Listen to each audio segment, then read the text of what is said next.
Bueno, en primer lugar, no puedo empezar de otra forma que agradeciendo a los organizadores la invitación a estas jornadas, una invitación que me sorprendió porque llevo ya unos cuantos años con esto de la gerencia y un gerente en unas jornadas de innovación docente parece que no pega con cola, ¿no?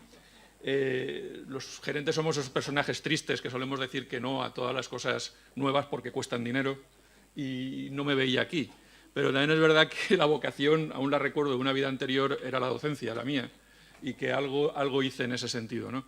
Y de alguna manera estas oportunidades tan raras me dan la ocasión de tener un público cautivo y soltar algo que se parece a una clase. Entonces me trae un puntito así nostálgico y por eso me vais a tener que aguantar un ratito. Es difícil dormirse conmigo, no porque lo que cuente sea interesante, sino porque levanto mucho la voz y atropello vuestra intimidad prácticamente. Es muy difícil conciliar el sueño. Espero no aburriros por lo menos con el contenido, porque el tema que nos ocupa es un tema preocupante. Es un tema preocupante que además hay que ver con una visión lo menos cínica posible. Es decir, esto no se trata de ver cómo sorteamos un problema que en los últimos años aprieta a las universidades, se trata de enfocarlo de una manera razonable, porque nosotros, como bien ha dicho antes Fernando, estamos en los dos lados de la barrera. Somos consumidores del producto que generan otros para transmitirlo a los estudiantes, pero somos también creadores de contenidos. En el fondo, deberíamos tener una visión noble de qué es esto de la propiedad intelectual, ¿no? Pero voy a empezar creando un poco de tensión, como se empiezan algunas películas de terror, con un susto. Vamos a empezar por una historia que nos asustó a todos en 2015, pero que venía gestándose de un poco antes, de marzo de 2012. En marzo de 2012, Cedro, una gestora de derechos de propiedad intelectual, de la que hablaremos más en la charla, demandó a 3 universidades. Son las Universidades Autónoma de Barcelona, Universidad de Barcelona y Carlos III. Las demanda porque ha enviado detectives privados a las aulas y ha detectado usos ilegítimos. En aquel momento las cosas aún eran más laxas desde el punto de vista del profesorado, es decir, la cultura del respeto a la propiedad intelectual creo que se ha ido afianzando. Ahora al menos nos parece un tema preocupante, entonces menos. Lo digo porque ni siquiera les hacían falta a esos detectives privados para ver lo que se estaba cociendo, porque muchas de estas aulas ni siquiera estaban cerradas a los propios alumnos, sino que eran como página web, básicamente, que uno ponía y compartía con el universo entero lo que le apetecía, ¿no? Había obras copiadas íntegramente, no fragmentos. En fin, había una cierta alegría en todo esto de la propiedad intelectual, ¿no? Luego, razón no le faltaba a Cedro y empezamos con las sentencias desfavorables, ¿no? La primera fue en mayo de 2013, todavía en un juzgado de lo mercantil de Barcelona, es decir, vamos a decir, en la jerarquía jurídica. No soy jurista, si meto la pata en algo de temas jurídicos, me disculpáis y me corregís si hay algún jurista en la sala. En algún juzgado de poca entidad todavía ya hay una sentencia desfavorable para las universidades, favorable a Cedro, y que básicamente se resume en esto que veis aquí. Primero, la ejecución exige la retirada de todo el material que tenga algún tipo de derechos, y veremos qué material es ese dentro de poco, en 15 días. Esto ya no es un problema, vamos a decir, solo con una dimensión económica, es un problema práctico en el que, por ejemplo, podemos bloquear, podemos detener la impartición normal de la docencia, ¿no? Por otra parte, no usar más material de Cedro o que estuviera protegido, que perteneciera a autores o editoriales bajo el paraguas de Cedro si no se estaban pagando las licencias oportunas. Y a continuación, pagar el equivalente a unos 250.000 euros por curso. Como la cosa había empezado hacía un año respecto del curso anterior, ya habían pasado 2 cursos y íbamos camino del tercero, es decir, esto se iba acumulando. ¿De dónde salían esos 250.000 euros? Salían básicamente de una tarifa que tenía Cedro de unos 5 euros por estudiante y año, multiplicada ahora por un factor que se llamaba el Corsa. El Corsa es un factor multiplicador que pretende que cuando se sanciona a alguien, la sanción no sea una mera compensación por lo que no pagó, sino que vaya un poco más allá. Viene del mundo de la reprografía clásica y la idea era, si una empresa de reprografía puede reproducir hasta el 10% de un libro y yo he reproducido el 20%, pues el factor Corsa es del 2, ¿de acuerdo? Si he reproducido el 30, pues el factor Corsa es del 3. Lo que se hizo aquí fue suponer que lo que se había copiado estaba dentro de unos límites de Corsa del 1,5, pero que esto afectaba a todas las asignaturas, a todos los estudiantes de todas las titulaciones de esa universidad. Por lo tanto, multiplicó por 1,5 el precio que normalmente se hubiera pagado, ¿no? El caso es que ya era una cuantía importante. Pero luego había otra dimensión en esto, que era el golpe reputacional. Es decir, la prensa se lo pasó pipa, como podéis entender, cogiendo el tema y desollándonos, ¿no? Pues palabras como piratería, la falta de respeto a los derechos. Yo creo realmente que en estos casos, volvemos a poner, juzgar con los criterios de hoy, cosas que ocurrieron hace años siempre es complicado. Lo que había era una especie de despreocupación, una especie de buena fe, en el sentido de decir, hombre, no, yo me dedico a la enseñanza universitaria, yo debo poder hacer estas cosas, si no, ¿cómo voy a enseñar a mis alumnos? Más que una actitud de piratería, una actitud de querer hacer daño, ¿no? Pero la prensa no separa en matices. Lo que tuvimos fue un golpe a la reputación importante. Tiempo después, septiembre de 2013, viene el segundo fallo, también de un juzgado de Barcelona, de lo mercantil, contrario esta vez a la Universidad de Barcelona, y básicamente es un calco del anterior. Es decir, de alguna manera los jueces, magistrados muchas veces, cuando ya un asunto está fallado, pues se coge la sentencia y se adapta un poquitín, pero básicamente se va a decir lo mismo. Y vuelve a insistir en lo mismo, en que hay que retirar todo el material, en que no se puede colgar nada nuevo si no se está ajustado ya al pago de la licencia, y en este caso, como la universidad es más grande, estamos hablando de unos 500.000 euros por curso. Eran cantidades importantes. Siguiente golpe reputacional, pues de nuevo, ya la prensa había encontrado un filón, esto iba a ser un tema reiterativo. Todavía faltaba otra universidad por salir, que era la Carlos III, pero iba a ir todo en la misma línea. Las universidades hacen lo que quieren, no son respetuosas con los autores, esto no es solo una universidad aislada, es que ya se sabe cómo son las universidades, etc. Otro golpe a la reputación. Y vamos ya pues a que esto escala en la jerarquía y llega a la Audiencia Provincial de Barcelona, y no solo vuelven a fallar a favor de Cedro en el caso de la autónoma, sino que, lo veo y lo doblo, dicen que el factor Corse aplicado es insuficiente, no puede ser 1,5, será 5. Vamos, de terror, porque estamos hablando de unos 3 millones de euros.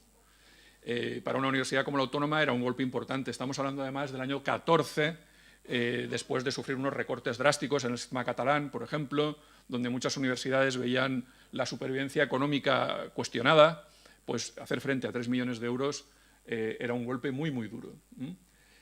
Y de nuevo, pues ya no el golpe reputacional, la paliza reputacional, porque esto ya empezaba a ser un goteo continuo, abundando en que nosotros hacemos lo que nos da la gana. Fíjate, las universidades españolas ya se sabe cómo son, ¿no?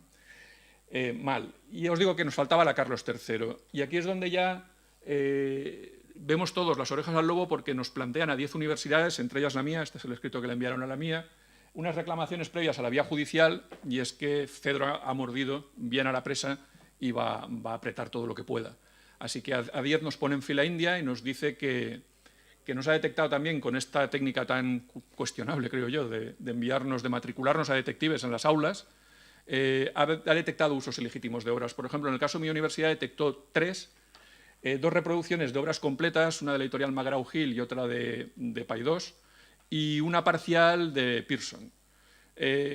Lo curioso es que lo primero que hicimos en la universidad fue lo que creo que hay que hacer, que es tratar de regularizar lo que está mal, lo que te han dicho que está mal, y tratamos de tramitar la adquisición de licencias yendo a una página que gestiona Cedro, que se llama conlicencia.com, donde teóricamente tú dices que vas a hacer un determinado uso de una obra, que te gustaría pagarle al autor lo que corresponda o a la editorial, y que se tramite esto lo mejor posible. No conseguimos comprar ninguna. O sea, detrás de esa página web dudo que haya alguien, porque no se respondía, llamamos por teléfono, intentamos por todos los medios primero arreglar lo que estaba mal, y no hubo manera. Lo cual hace ver que incluso tratar de ser escrupulosamente respetuoso con los derechos de propiedad no va a ser cuando menos ágil, es decir, nos va a plantear también sus propios problemas.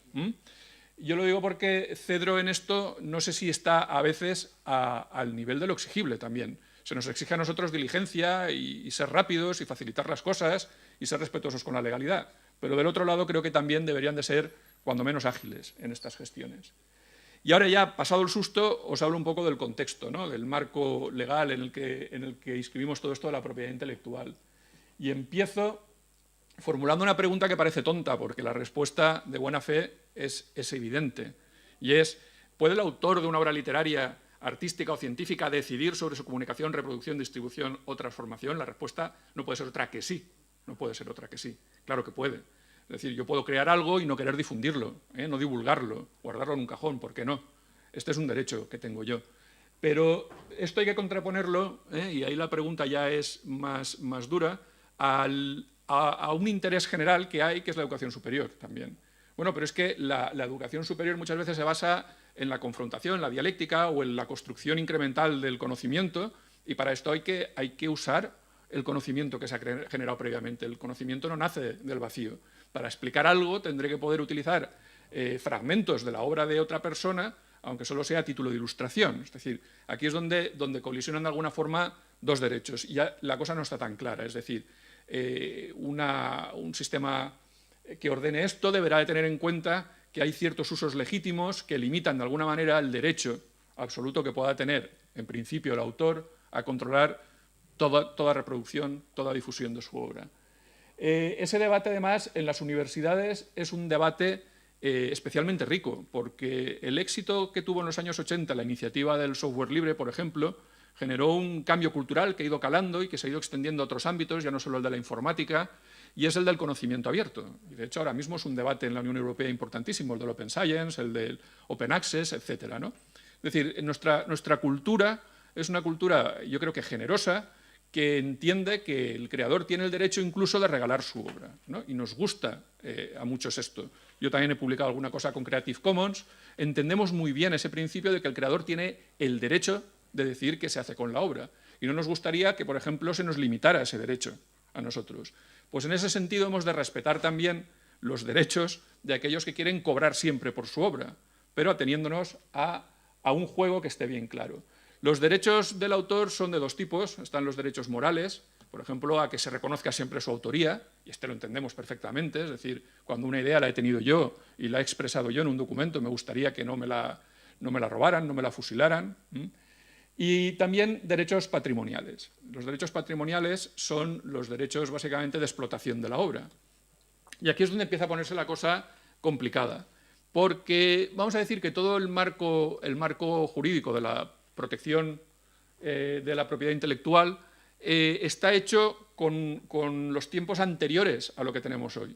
Eran tiempos en los que, por ejemplo, autoeditarse un libro, autopublicarlo, era poco menos que imposible, porque hacían falta unos medios de producción industriales, necesitaban un soporte de especialistas de todo tipo, desde compositores tipográficos, correctores, gente que supiera producir un libro, distribuirlo, qué hacer con lo que sobra. Es decir, era todo un problema industrial, ¿no? Así que lo que surgió, evidentemente, fue una industria importantísima, una industria que es la que se lleva la parte del león en todo esto. Sabéis que típicamente un autor raramente va a cobrar más de un 10% de la producción económica de la obra. Se va a quedar con un margen de beneficios más bien escaso, ¿no? Y lo que ha surgido es un conglomerado de intereses legítimos, sin lugar a duda, pero que están ahí, están presentes, que han ido formando lobby, básicamente. Y aquí saco a Cedro justo cuando digo lobby, porque en el fondo Cedro es una estructura que tiene un papel dual, ¿no?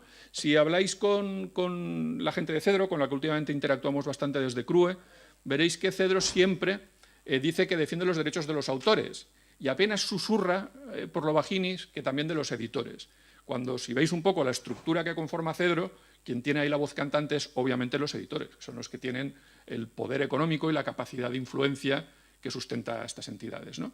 Entonces, digamos que un poco el marketing lo tienen bien, porque ellos defienden los intereses de los autores, pero a quien nosotros vemos quizás sobrerepresentados en las negociaciones es a los editores y sus intereses, ¿no? Al final es un interés crematístico. Además, la propia Cedro es una de estas estructuras que creas y que al final necesita recursos para mantenerse viva, y por lo tanto tiene también un interés de los propios gestores de que esto funcione. Y llega un momento en que el discurso se complica.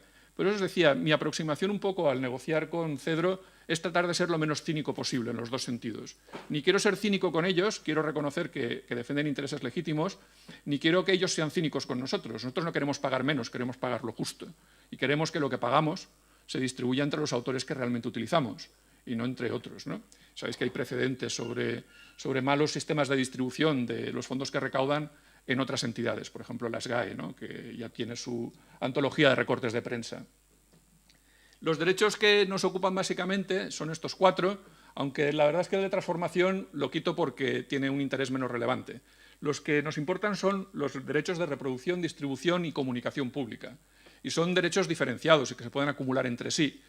El de comunicación pública, esto es un acto de comunicación pública, por ejemplo. No os estoy dando acceso ahora al material, solo estoy comunicando este material. Este material es mío, pero podría ser de otra persona, ¿no? Este es un derecho separado de los otros, también el de reproducción, también el de distribución. Pero lo que nos importa ahora es un acto que, digamos, es instrumental para la realización de esos otros derechos, que es la puesta a disposición, o puesta a disposición interactiva, porque este guarda mucha relación ahora con las nuevas tecnologías. Y es cuando estamos poniendo algo en un aula virtual, no estamos ni reproduciéndolo, ni lo estamos distribuyendo, ni en ese momento lo estamos comunicando públicamente. Lo estamos poniendo a disposición para que los alumnos hagan estas cosas al final, o nosotros podamos hacer la comunicación pública. Y esto genera nuevos modelos sobre cómo abordar esos derechos. Desde luego genera problemas si uno se queda con la visión antigua de lo que era la propiedad intelectual. Y esto ya, el texto que para nosotros ordenaba todo esto, fijaos, es del año 96, el texto refundido de la Ley de Propiedad Intelectual, aunque luego se ha reformado más veces. Pero digamos que durante un buen tiempo, el modelo básico, los grandes trazos de la ley, los decidía algo que se había escrito en el 96. Para los que ya peináis canas como yo, en el 96 Internet era algo que estaban haciendo en el mundo comercial prácticamente. Creo que es en el 94 cuando empieza la primera explotación comercial, más o menos, de Internet. En el 96 nadie sabía el impacto que esto iba a tener. Ha sido una transformación brutal. Los primeros que de alguna manera llaman la atención son Europa con las directivas, y en el año 2001 ya nos va diciendo, oiga, la sociedad de la información está aquí para quedarse y esto va a afectar a la propiedad intelectual, deberíamos de repensarla. Deberíamos de pensar que hay ciertos usos legítimos, que hay nuevas formas de difusión, que hay nuevas formas de protección. Debería de ocuparnos esto. España se tomó su tiempo para empezar a tomarse en serio el asunto, y no es hasta el 2014 que hay una reforma de la Ley de Propiedad Intelectual de cierto calado, en el que ya empiezan a abordarse estas cuestiones de una manera algo más seria, ¿no? Y esta ley, fijaos, 2014, viene a coincidir más o menos en el tiempo con el susto que os comentaba antes, que era del 2012 al 2015. Es decir, están ocurriendo muchas cosas a la vez aquí. Esa ley aborda varias cosas. Por ejemplo, habla de la copia privada. Sabéis que hubo un primer modelo de copia privada por el que cada CD, cada DVD pagaba un canon. Aquello cayó, luego se pasó a otro modelo, las gestoras perdieron recaudación de una forma drástica, pedían alguna solución, se estableció un nuevo sistema de pago por copia privada, se estableció también una mayor regulación del sistema tarifario que podían imponer las gestoras de derechos de autor. En este caso, el Ministerio podía sancionar de alguna manera, aprobar o decidir si las tarifas se ajustaban de alguna manera a algún criterio razonable. Luego hablaremos de las tarifas, por ejemplo, de Cedro. Empezaba a exigir cierta transparencia a las gestoras. Yo creo que los escándalos de SGAE habían desgastado mucho la reputación de este tipo de entidades, así que de alguna manera se exigía a las entidades que se sometieran también a auditorías donde se pudieran ver los criterios de reparto de las cantidades que recaudaban, pero lo que más nos importa a nosotros es la modificación que se hizo del artículo 32. El artículo 32 es donde esos dos mundos que os ponía antes con dos preguntas chocan, ¿no? De acuerdo, el autor tiene unos derechos, pero esos derechos están dibujados con unos límites, tienen unas excepciones para ciertos usos. En particular, para lo que llamaríamos cita, reseña e ilustración con fines educativos o de investigación. Esto, de alguna manera, dice, sí, usted es propietario de esto, usted puede decidir qué hacer, pero el conocimiento se utiliza en estos sectores de una forma determinada y hemos de facilitar las cosas ahí. Es decir, vamos a crear unas excepciones o unas limitaciones a ese derecho. Esto entró en vigor el 5 de noviembre de 2015, básicamente cuando cae la sanción de la Universidad Autónoma de Barcelona de 3 millones ya, y pilla la CRUE con el pie cambiado. Es decir, no solo el marco legal que hasta ese momento estaba en vigor está resultando desastroso económicamente para las universidades, y vienen muchas más que van a tener que pagar precios altos, sino que aparece un nuevo esquema regulatorio de lo que es la excepción del artículo 32 y hay que empezar una negociación con Cedro urgente para, por lo menos, cortar la sangría que estaba suponiendo todos los problemas judiciales. Ahora os voy a poner unas traspas, ya que os he querido poner el cartel porque las siguientes traspas no estoy nada orgulloso de ellos, están cargadas de texto, son la antitransparencia, ¿vale? En unas jornadas de innovación educativa me daba un poco de reparo, así que os aviso. Ahora vienen 5 o 6 transparencias realmente impresentables, pero creo que al ser impresentables recogen bien el espíritu del artículo 32, que lo es también, impresentable. Mirad, el artículo 32 tiene 5 puntos, ¿vale?, en el que se van dibujando esas excepciones. Por ejemplo, el 32.1 Este ya estaba, aquí con mucho tiene algún retoque, pero en lo fundamental ya estaba, y dice que en el trabajo de un académico, básicamente, en el trabajo de la educación o de la investigación, es lícito utilizar fragmentos de otros, faltaría más, ¿no? Es que, ¿de qué forma se construye el conocimiento? Pues se construye así. Este es un uso absolutamente legítimo. Es lícito utilizar fragmentos de obras de otras personas. Me interesa que os fijéis en la palabra fragmentos, que no viene condicionada por nada. No dice pequeños, poco significativos, grandes, medianos o nada.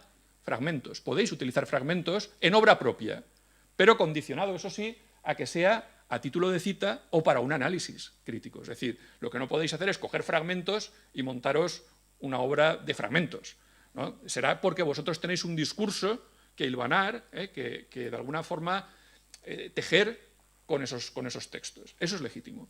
Pero, curiosamente, si no dijera nada más, si el artículo 32 acabara aquí, yo os diría, y además a título gratuito, porque lo que estáis haciendo no deberéis estar sujeto al pago de nada. Lo que estáis haciendo es construir nuevo conocimiento o ilustrando conocimiento utilizando fragmentos de otro. Pero como veréis que luego los otros puntos sí dejan claro cuándo hay que pagar y cuándo no, esto está ahora en una zona de sombra. No sé si tendremos que pagar algo por hacer uso de este derecho. Yo diría que no, el sentido común dicta que no, pero todo está cuestionado hoy. Eso sí, tenemos que respetar los derechos morales, hemos de citar la fuente y el autor, pero esto es lo que se viene haciendo siempre en la academia. Yo creo que siempre esto recoge un uso habitual de la academia. Yo estoy totalmente de acuerdo con el 32.1. El 32.2 ni lo he puesto, no lo he puesto, porque no habla de la universidad, habla de los agregadores de contenidos y de noticias. O sea, es como un cajón desastre. No sabían dónde meter esto de los agregadores de contenidos y me lo meten en el de cita, ilustración para educación. ¿Qué es esto? Bueno, entonces el 32.2 no lo comento, pero que sepáis que dificulta aún más la lectura de este artículo. Vamos al 32.3. El 32.3, mirad, he tratado de destacar ahí los términos más importantes. Dice que podéis utilizar pequeños fragmentos de obras. Vale, aquí sí que ya viene modulado el tema del fragmento. Pequeños fragmentos de obras. También obras aisladas de carácter plástico o fotografías figurativas. A ver, yo es que una obra, si no es aislada, no la entiendo. O sea, ¿esto quiere decir que puedo utilizar con fines educativos cualquier obra plástica aislada? Eso es lo que dice la norma. El otro día estábamos discutiendo con VEGAP y VEGAP decía, no, tenemos que ir a una interpretación más teleológica de este punto, ¿no? En realidad, toda obra aislada, toda obra plástica es aislada. Hay de interpretarlo como que no la puedes fragmentar. Mira, en fin, no, es decir, ahí sí que está claro que las obras aisladas, el uso que hacéis en clase, si por ejemplo antes comentaban, en un cartel anunciando no sé qué, no, ahí tendrá que pagar sus derechos. Pero el uso en el aula, ese uso, primero, no requiere autorización y abajo no genera derecho a remuneración. Es absolutamente gratuito. Por eso en las negociaciones que estamos teniendo con CEDRO y VEGAP, yo aún no entiendo el papel de VEGAP. No lo entiendo. Los estamos invitando casi por cortesía, creo. Y la verdad es que están ayudando más en la negociación que dificultándola. Pero no sé qué hacemos con ellos, porque para mí el 32.3 dice que puedo utilizar sus obras en el aula irrestrictamente, básicamente. ¿De acuerdo? Fijaos. Vale, pero seguimos un poco con esto. Bueno, podemos usar pequeños fragmentos si no hay finalidad comercial. Esto generaría dudas en el caso de las universidades con la enseñanza no reglada. Por ejemplo, ¿hay ahí una actividad comercial de la universidad? Habría que verlo, somos universidades públicas. En principio no nos mueve el afán de lucro, pero es verdad que en esto a veces tenemos casi una actividad que se puede confundir con la empresarial. Vamos al mercado a competir. Ha de hacerse para ilustrar la actividad educativa, la obra ya de estar divulgada, y ahora viene, esto es lo que más me gusta de este artículo. Los sí, pero no, pero dentro del no hay un sí y hay un no. Es complicadísimo. Mirad, dice, pero si es un libro de texto, un manual universitario o publicación asimilada, entonces no vale. Bueno, espera, a menos que lo que estés haciendo sea solo un acto de comunicación pública, en ese caso sí, si los alumnos no pueden acceder al material, o si le estás dando copias a los miembros del grupo de investigación. Pero esto no era de educación, ¿qué hacemos metiendo ahí la investigación? Y ahora, de un manual universitario le vamos a dar copias a los miembros de un grupo de investigación, ¿no estaremos confundiéndolo todo aquí? Por eso os digo, es que es realmente un retruécano. Y esto es lo que dificulta lo que yo creo que es el punto débil de las universidades, la formación del profesorado en unas nociones básicas, razonables, asimilables, comprensibles, de qué es la propiedad intelectual, qué se puede hacer y qué no. Claro, si le presentáis este alambicado sistema de sí pero no, no pero sí, yo creo que nadie se aclara, ¿eh? Luego volveremos sobre él. Vale, entonces fijaos, la excepción 32.3 dice que los pequeños fragmentos no están sujetos ni a la exigencia de una autorización ni a remuneración alguna, se pueden utilizar libremente. El problema es que es un pequeño fragmento. Entonces la ley dice, tranquilo que te lo explico, un pequeño fragmento es, pues eso, un pequeño fragmento, dice, gracias, ni idea, ¿vale? Por lo menos dice que debería ser algo cuantitativo. Bien, venga, pues vamos a tirar por ahí, pero a ver esto hasta dónde llega. Me interesa de todas formas que retengáis esto en la cabeza porque ahora en la negociación con Cedro estamos exigiendo que definamos esto. Definámoslo, porque esto no paga. Y yo quisiera saber qué no paga. En opinión de ellos, todo lo que vaya más allá de un párrafo paga. Yo creo que no, que una cosa es pequeño y otra minúsculo, ¿no? Vamos a poner un término razonable para pequeño. El 32.4. El 32.4 es el del convenio famoso con Cedro, este sí. Porque este va a eximirnos de pedir autorización, pero va a obligarnos a un pago. ¿De acuerdo? Este es el un poco curioso. Es decir, el autor no puede negarse, pero nosotros hemos de pagarle. Y hemos de pagarle además de una forma un poco extraña. Mirad, dice que podemos hacer reproducciones parciales, distribuciones, comunicaciones públicas. Hombre, se entiende que el derecho este accesorio de la puesta a disposición, como es previo a estos, estaría en ese paquete de cosas, ¿vale? De obras o publicaciones impresas o susceptibles de serlo, olvidaos de la música, del vídeo, para estos no hay excepción. La excepción solo afecta a lo que sería un libro o parecido a un libro, porque hoy con los libros electrónicos Dios sabe que es un libro. Pero si tú lo puedes imprimir, vamos a decir que entra dentro del juego, ¿no? Y ahora dice, primero, que solo sea ilustración educativa, bien, va de sí. Y ahora, que sea equivalente, que sea o un capítulo de libro, o un artículo de revista, o extensión asimilable al 10% del total de la obra. Bueno, aquí sí que han puesto unos límites razonables, o por lo menos más comprensibles. Pero aquí muchas veces las universidades nos hemos dejado llevar por lo que se va instalando en la cultura común de todos y nos impide hacer análisis de los textos con rigor. No dice de hasta un 10%, dice asimilable al 10%. Y yo creo que esto nos tiene que ayudar a dibujar el límite del 32.3. Es decir, si el 10% o similar al 10% es el fragmento que cubre el 32.4, pues yo creo que un 5% sería razonable, ¿no? Que fuera pequeño fragmento. Es decir, hemos de utilizar ahora esto en sentido positivo para que nos ayude a dibujar la linde entre el 32.3 y el 32.4. Y este es uno de los puntos ahora de batalla de la negociación que hemos abierto. Lo abrimos la semana pasada o la anterior con Cedro. Bueno, ahora mirad también. La 32.3 afecta a todos los centros de educación reglada, universidades también. Pero el 32.4 solo a las universidades. De esto no se pueden beneficiar, por ejemplo, los centros de enseñanzas medias, quizá porque hacen un uso menos intensivo de este material. Pero tiene que estar dentro de las universidades y por fin aparece, lo que os decía antes, alguna consideración a que ya han aparecido las nuevas tecnologías. Dice que lo podemos poner también en las aulas virtuales siempre que estas aulas estén restringidas en su acceso a los estudiantes, básicamente. Bueno, dice con redes internas y cerradas.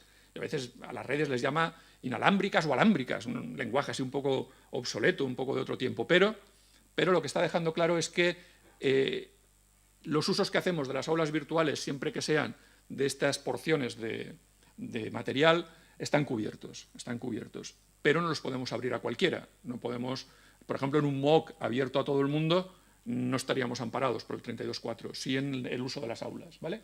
Y ahora, lo que os decía, sí pero no, no pero sí, aclárese usted. Ahora dice, mire, si hay un acuerdo específico entre el titular de los derechos, el titular, que puede ser el autor o la editorial, el titular de los derechos y la universidad, entonces podemos ir más allá del 10%. Es decir, el 32.4 no tiene por qué aplicarse.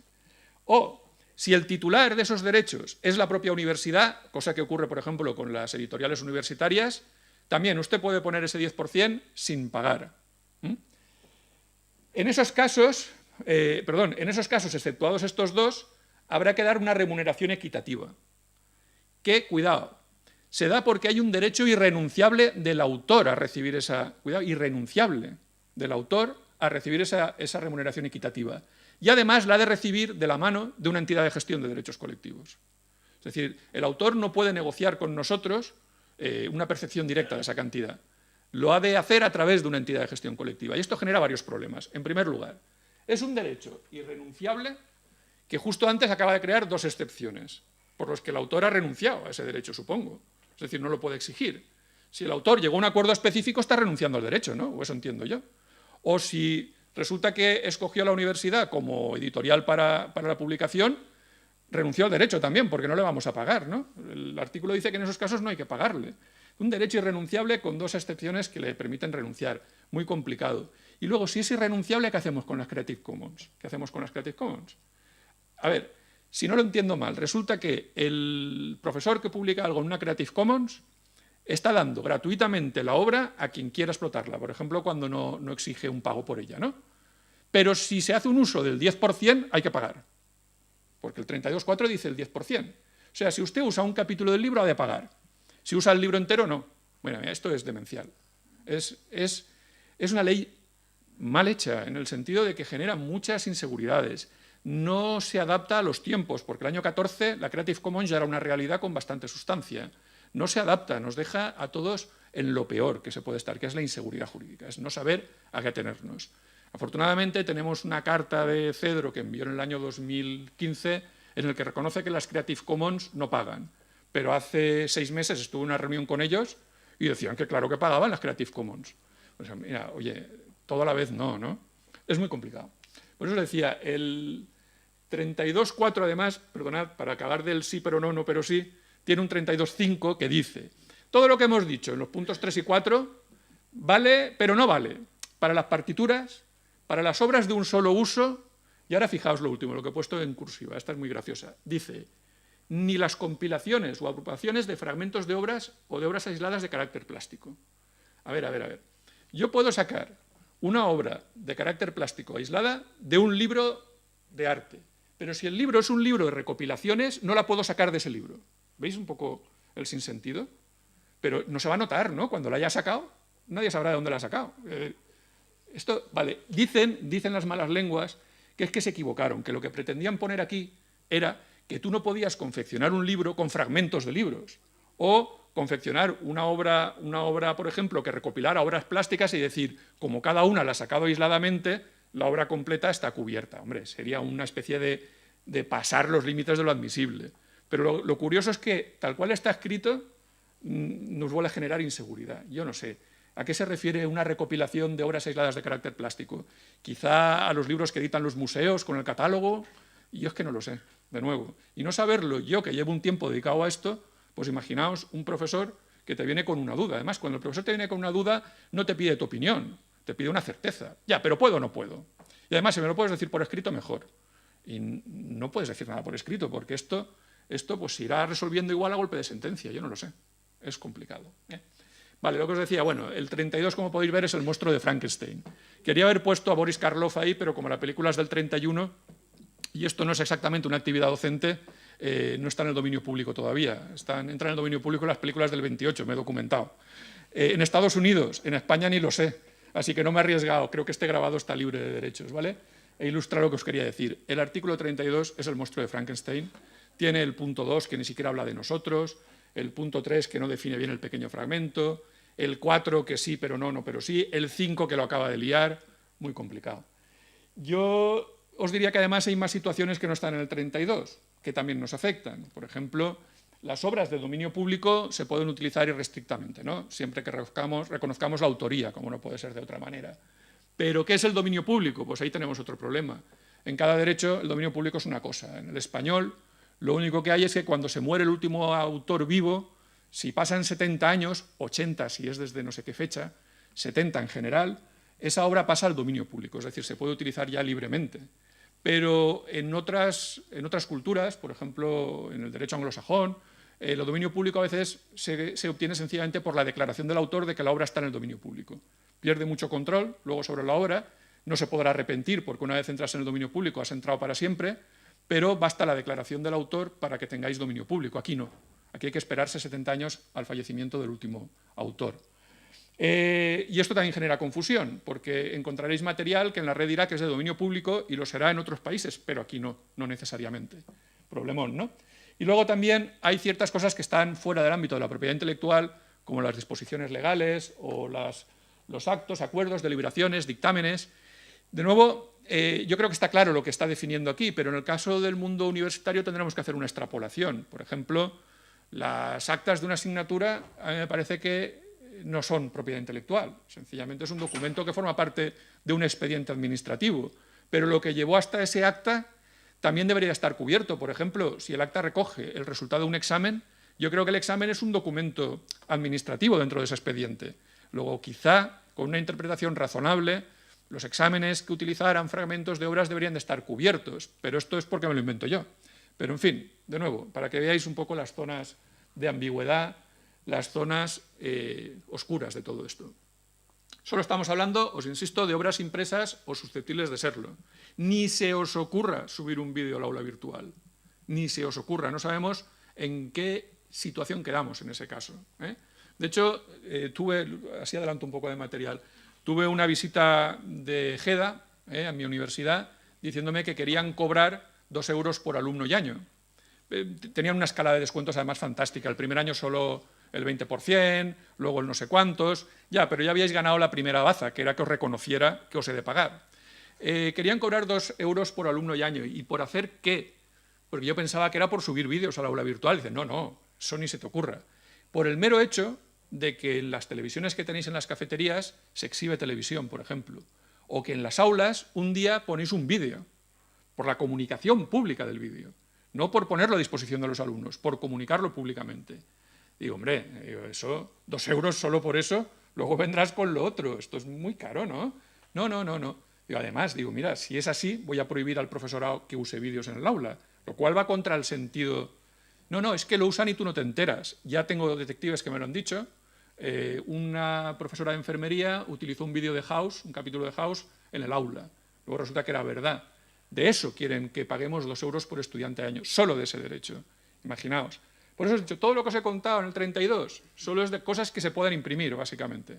De lo demás, estamos completamente a expensas de lo que decidan las gestoras. Vale, el resumen del 32, básicamente. Aquí hay como 2 ejes. ¿Necesito autorización o no necesito autorización? Y ¿está sujeto a pago o no está sujeto a pago? Y eso es lo que hay que aclararse, ¿vale? Yo creo que con este esquema al profesor se lo ponéis más fácil, porque por lo menos solo ha de pensar en 2 coordenadas. El problema es que ponemos en cada cuadrante. Por ejemplo, en el que sí requiere autorización y está sujeto a pago, la reproducción de obras completas, obviamente. Esto habrá que pedir autorización, una licencia expresa y seguro que comporta un coste, ¿no? Pero también las partituras, porque hemos visto que las han sacado de la excepción. O también los fragmentos que provengan de recopilaciones, aunque aún no le he pillado el sentido a qué quiere decir eso exactamente, ¿no? Dentro de lo que no requiere autorización y no está sujeto a pago, por supuesto, el dominio público. Pero ahora podéis ver que también las citas, también las obras plásticas aisladas, también cuando medie un acuerdo específico, también cuando sean textos legales o normativos, también cuando sean pequeños fragmentos, también cuando sea titular de la universidad, estaríamos en ese cuadrante, básicamente. Y en el de que no requiere autorización, pero sí está sujeto a pago, estaríamos hablando del famoso 10% de los capítulos de libro, de los artículos de revista y de una cosa que se quedaba suelta. En el 32.3 nos prohibían usar pequeños fragmentos de manuales universitarios, ¿recordáis? Pero en el 32.4 no dice nada de que no los podamos usar. Pues entiendo que los podemos usar si estamos pagando el canon por el uso del 32.4. De nuevo, lío total. ¿Cómo le explicáis esto al profesorado? De verdad, es muy complicado, muy complicado.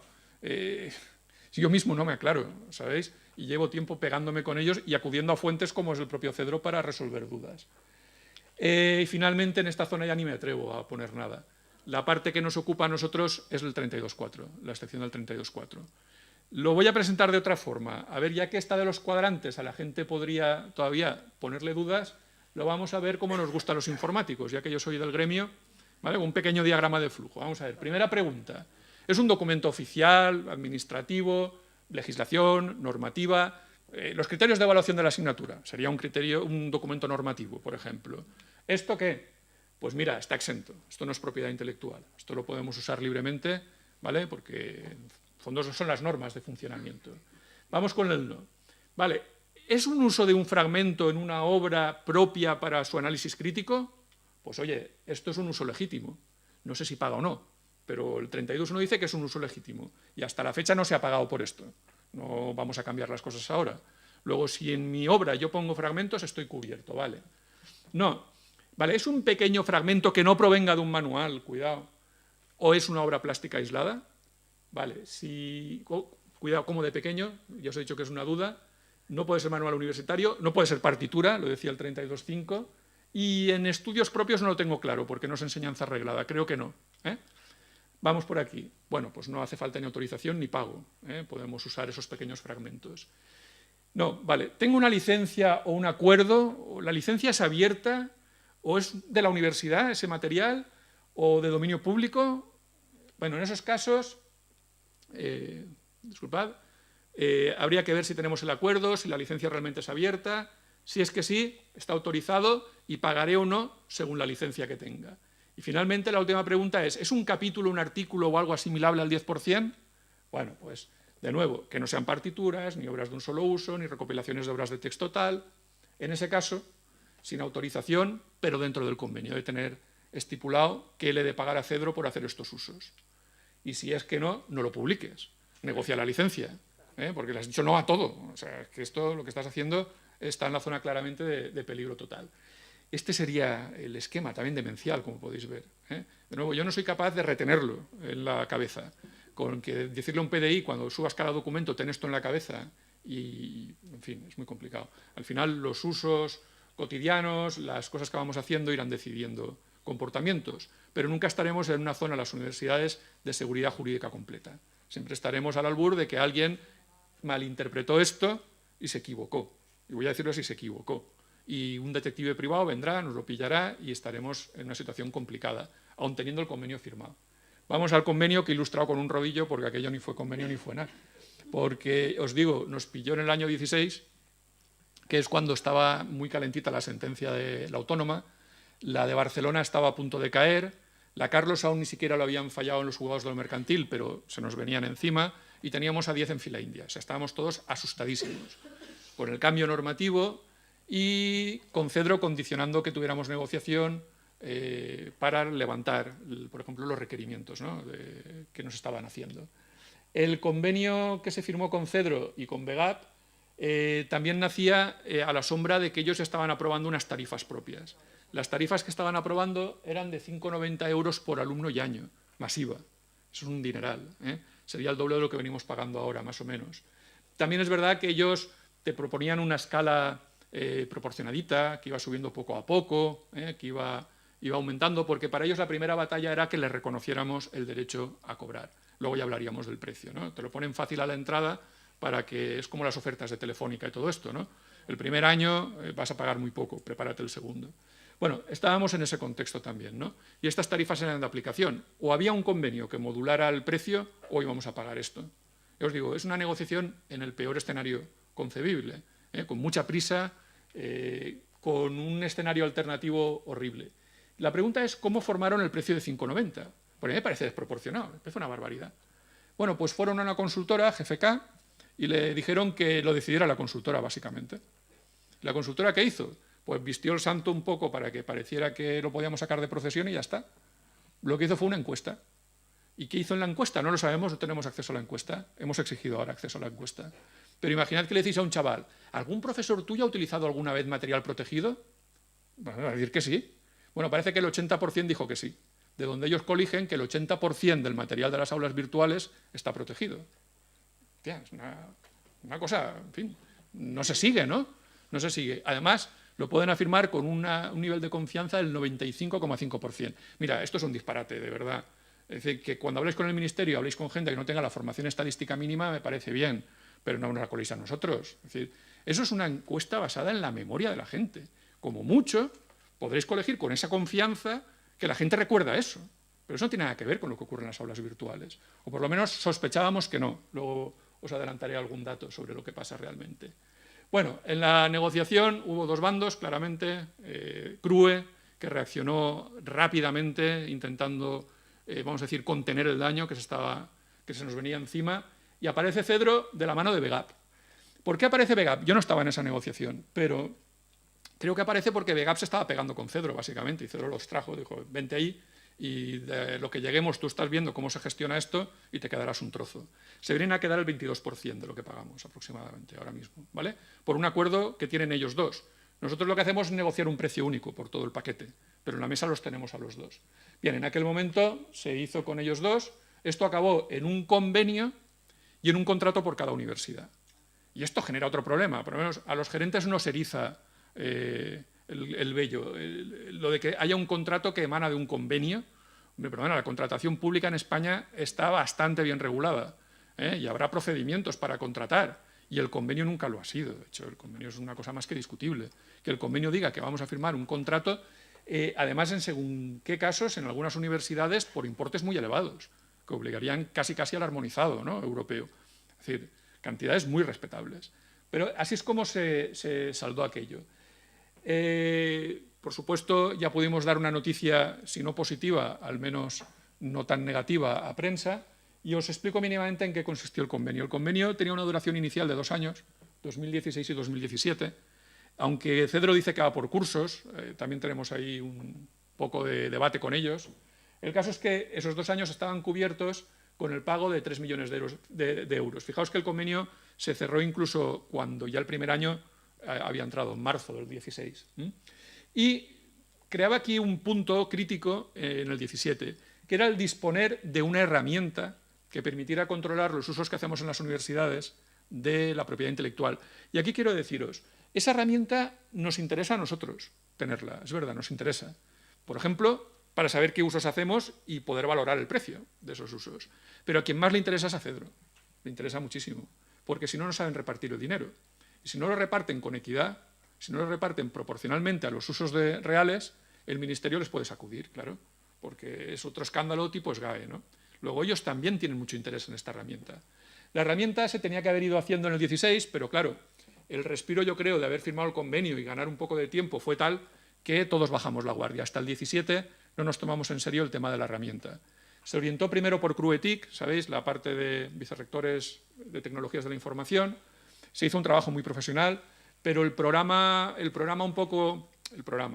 la secuencia de acciones que venían a continuación, ya que lo iba a hacer una empresa externa, ya que tenía que desplegarse en todas las universidades, iba a suponer un esfuerzo de 1 año y medio, 2 años.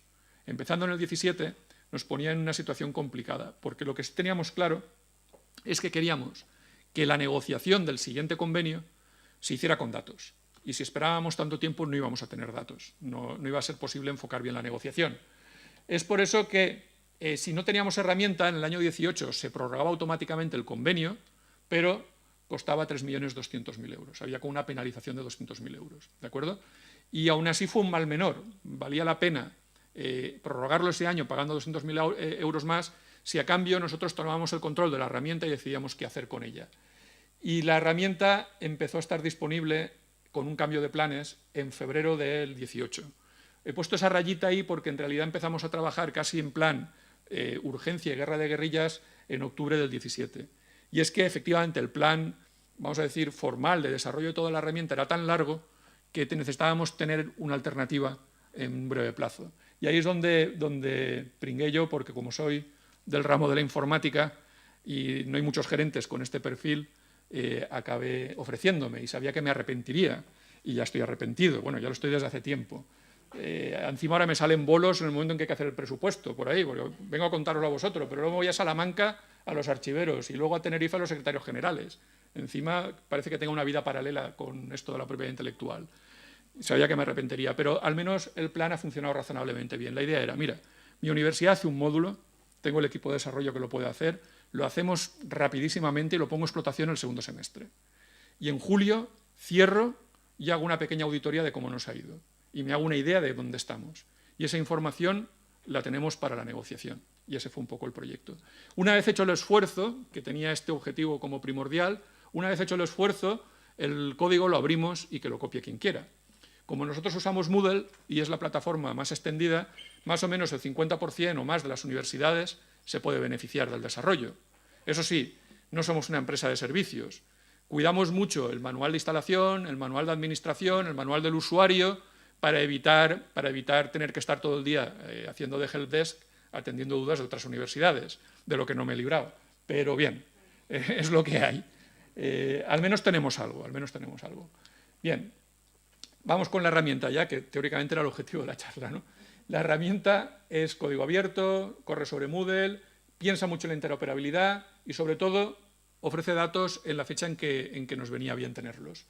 La herramienta es un módulo del aula virtual, se integra perfectamente, ahora veréis algún pantallazo, atiende al PDI, a los estudiantes, por supuesto.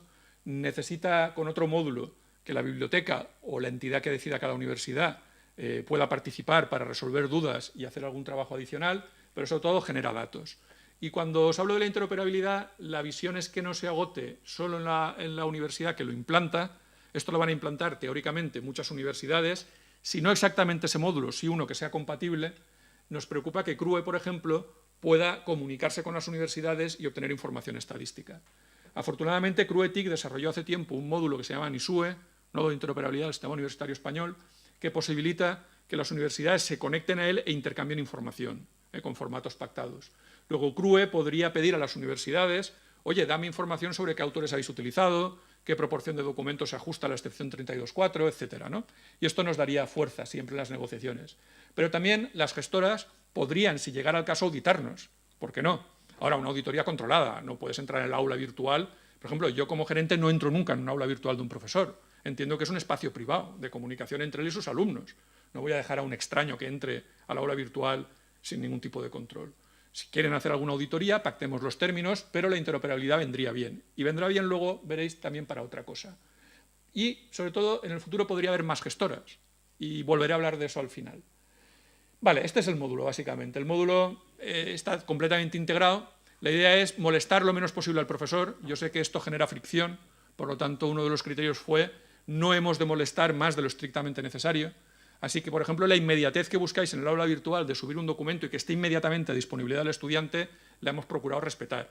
No le hace gracia a Cedro, pero hasta cierto punto entiende que si no lo ponemos fácil, os la saltaréis el aula virtual para compartir cosas. La idea es, tú subes el documento, de momento llega al alumno, pero en 24 horas tienes que haberlo etiquetado, si no lo ocultamos, no borramos nada, lo ocultamos. Y cuando entras tú a la administración del aula, te avisa. Oye, tienes documentos pendientes de procesar. Si vas al botón de iniciar revisión o si vas al menú de gestión de derechos, pues ya puedes hacer el procesado. ¿Qué procesado es ese?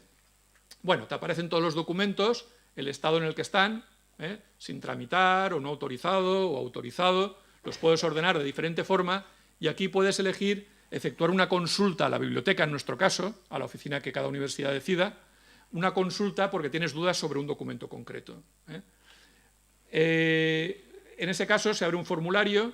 Hemos utilizado el correo fundamentalmente para la comunicación, para no complicar mucho más la aplicación, pero es verdad que desde la biblioteca, si envías un correo con este sistema, en una bandeja les aparece el documento, de manera que ellos lo pueden ver también y ayudarte viendo el contenido del documento.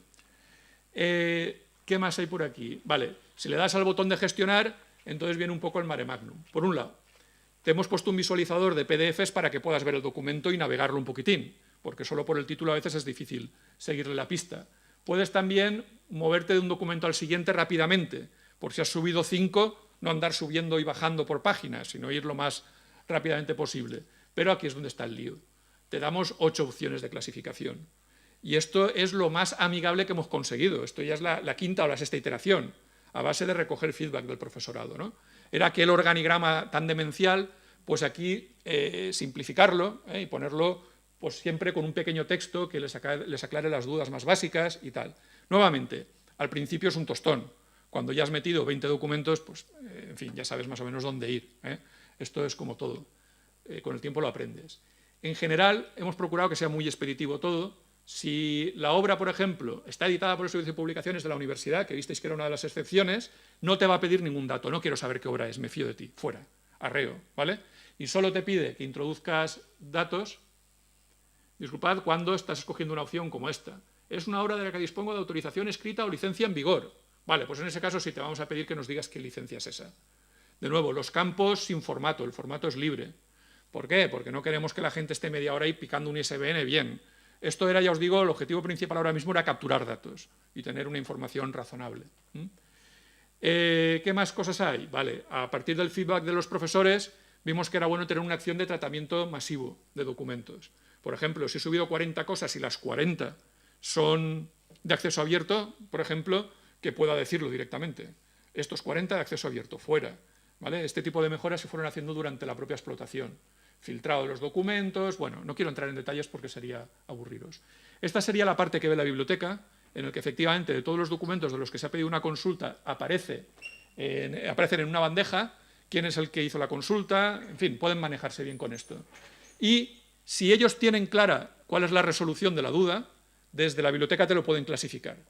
Ojo, no queremos que la biblioteca lo clasifique todo, porque los desbordaríamos. Queremos que los documentos dudosos, si tienen una solución evidente para la biblioteca, se marquen allí. Y también desde biblioteca se puede denegar la publicación del documento, se puede ocultar inmediatamente. Pues si alguien quiere publicar un libro entero y no tiene la licencia, le vamos a decir que de momento lo oculte. Este es un poco el software.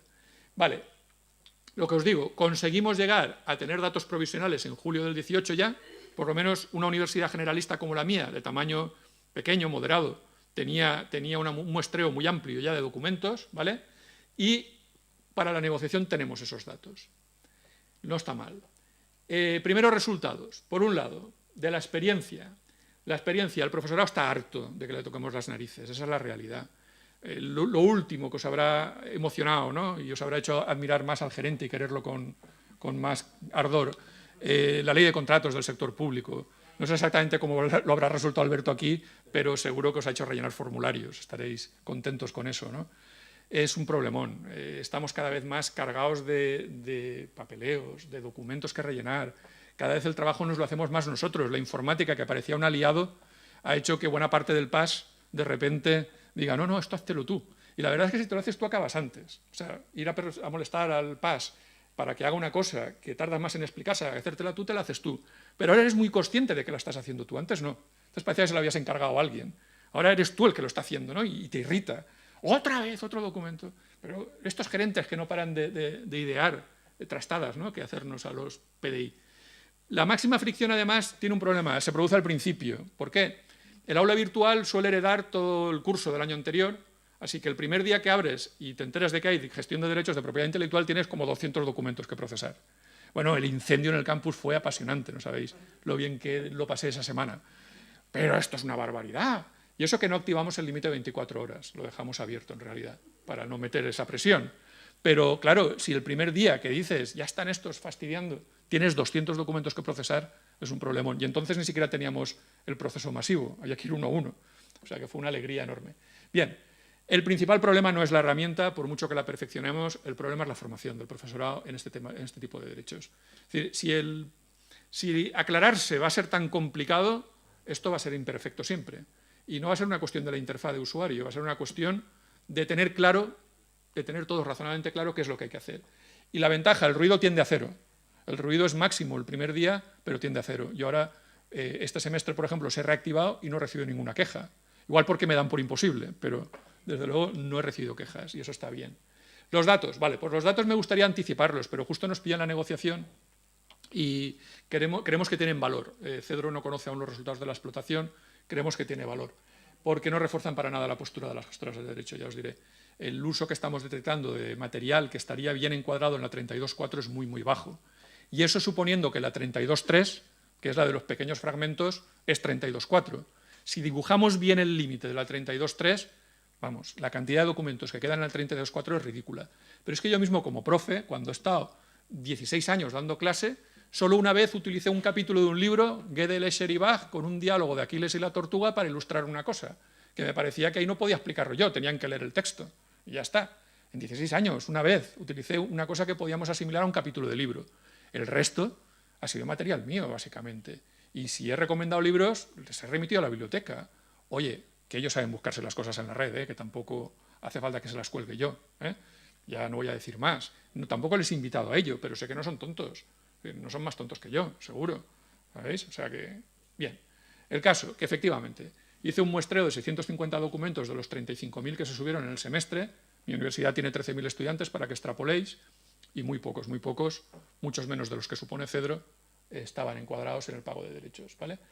Además, ahora esto nos permitiría plantear otros modelos. Si tengo una herramienta que registra el uso y te parece la tarifa plana muy cara, hablemos de un pago por uso. Nos lo podemos plantear. Y vamos a plantear esto en la negociación, a ver qué tal nos va. Hablamos un poquitín ya del futuro y con esto voy cerrando. Vale, el futuro.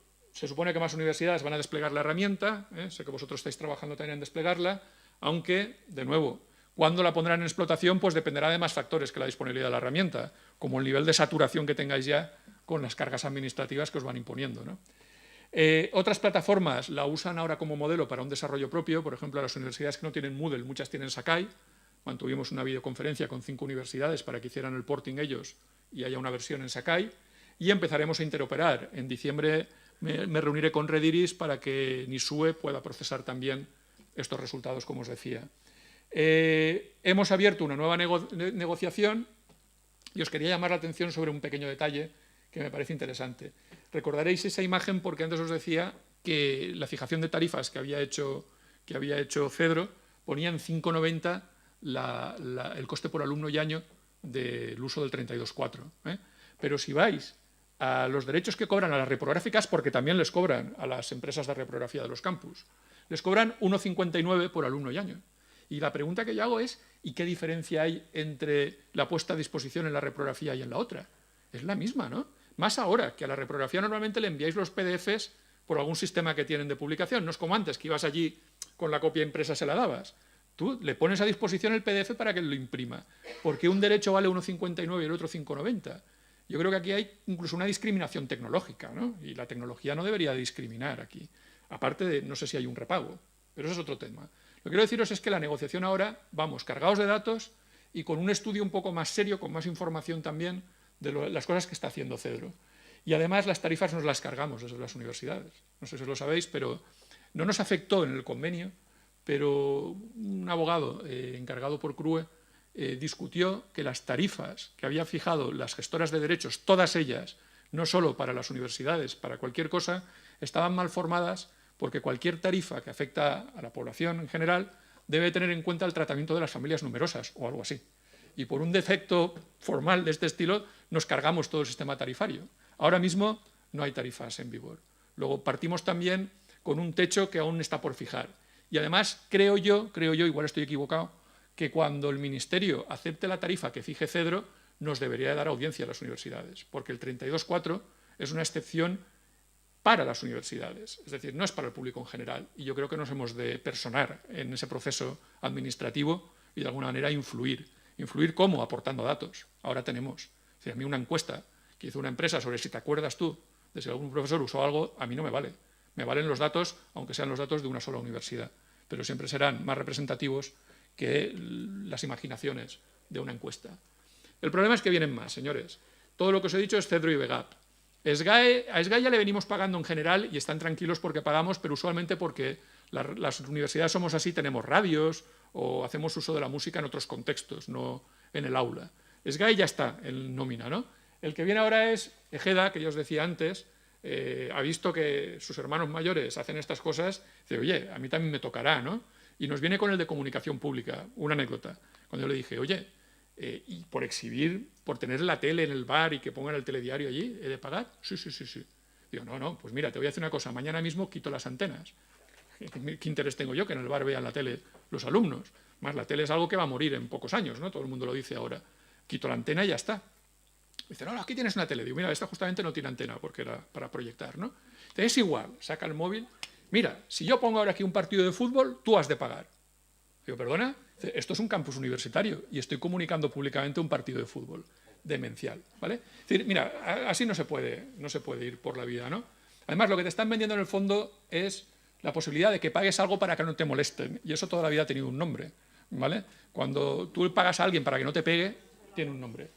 Bueno, pues hay más, están todas estas en cola, y cada una pues con su bocadito nos puede hacer daño. Vamos a hacer más cosas desde CRUE. Por ejemplo, se está hablando de hacer una licencia cruzada, es decir, que cada universidad permita al resto de universidades utilizar el material de su editorial gratuitamente, porque si hay acuerdo específico, sea de poder. De manera que las excepciones del 32.4, la zona que deja fuera de pago, sea lo más amplia posible. Pero esto nos hace plantearnos incluso ir un poco más allá. ¿Y por qué no hacemos una gestión propia de los derechos? ¿Por qué no aparece un factor nuevo aquí? Y ya tiene nombre y todo, UNIDA.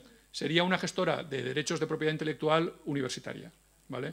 Nos parece que sería importante romper el monopolio. Romper el monopolio es importante, porque si son autores universitarios queremos nosotros gestionarlos y asegurarnos de que reciben, no hay que ser cínicos, lo decía antes, de que reciben la compensación que les toca. Ahora mismo o no la reciben o reciben muy poco. Pero por otro lado, si hay un monopolio, hay un argumento que ellos utilizan de una forma. Recordad que el derecho a percibir lo del 32.4 era irrenunciable y que tenía que ser a través de una gestión colectiva. Ellos interpretan esto como que su repertorio es universal. Como nadie puede renunciar al derecho y se ha de cobrar a través de una entidad de gestión y solo está esa entidad de gestión, tienen un repertorio universal. Yo creo que es una pretensión que hay que combatir. Primero, ya incluso habiendo solo uno, yo creo que no es universal el repertorio. ¿Por qué? El derecho sería irrenunciable. En ese sentido, tú no lo puedes transmitir. Pero, si lo quieres ejercitar, lo has de ejercitar a través de una entidad de gestión. Pero eso no quiere decir que la entidad pueda actuar en tu nombre, si tú no quieres. Es que si no, es demencial. Yo podría tener por principio algo contra esa entidad de gestión y, sin embargo, aceptar que me representa. Es que yo creo que va contra la lógica, ¿no? Pero, desde luego, la lógica queda más clara si hay dos agentes en el mercado. Si hay dos, ¿quién tiene el repertorio universal? Yo creo que es un deber nuestro dejar esto claro. Dejar claro que nosotros también podemos defender sin asomo de cinismo a nuestros autores. Y además, esto marcaría lo que os decía. Si una de esas gestoras fuera unida, marcaría la necesidad de que los repertorios sean conocidos y accesibles. Ahora mismo Cedro dice que el repertorio suyo es conocido, pero si vais al repertorio es una lista de editoriales, básicamente. Yo creo que el repertorio ha de ser detallado y lo hemos de conocer, hemos de saber a quién le hemos de pagar por algo. Así que el modelo, por ejemplo, del pago por uso podría ser: el profesor quiere utilizar algo, a través del nodo consultamos a las entidades quién gestiona los derechos de ese algo y le pagaremos a quien los gestiona, pero no a quien dice que los gestiona, a quien nos aporta evidencias, si hace falta con una auditoría, de que los gestiona. Y ese sería un buen modelo, ¿no? Y esta es una de las líneas de futuro en las que estamos trabajando. Pero todo puede cambiar. Nos cargamos la orden famosa esta de las tarifas, pero están haciendo otra, y suponemos que la capacidad de lobby que tienen es mayor que la nuestra, no esperamos nada bueno. Hay una reforma de la propia ley de propiedad intelectual en marcha, así que de nuevo el escenario es cambiante, nos tenemos que ir adaptando sobre la marcha, ¿no? Y con eso acabo, Ya os he dicho que he aprovechado esto para soltaros un tostón, porque para mí era una oportunidad de tener público cautivo y clase. Estoy a vuestra disposición ahora. Ahí agradezco un poco a todo el equipo de gente que se tuvo que implicar en el desarrollo de la herramienta. Y lo dicho, no soy especialista en temas jurídicos, Lo único que es aficionado, nivel medio, vamos a decir, ¿no? Como el inglés, pero poco más. El caso es que estamos haciendo un esfuerzo que creo que es un ejemplo de para qué sirve CRUE. CRUE ha de ser un cohesionador del sistema universitario, una referencia y un facilitador de cosas. Y yo, desde que estoy más implicado en esto de CRUE, voy a tener una percepción de que es una herramienta muy útil, muy interesante. En esto de propiedad intelectual, pero en muchas más cosas que va haciendo CRUE discretamente y que están muy bien. Así que acabo con una especie de publicidad gratuita a CRUE, que me parece que hay que apoyar a CRUE. Bien, lo dejo aquí y estoy a vuestra disposición.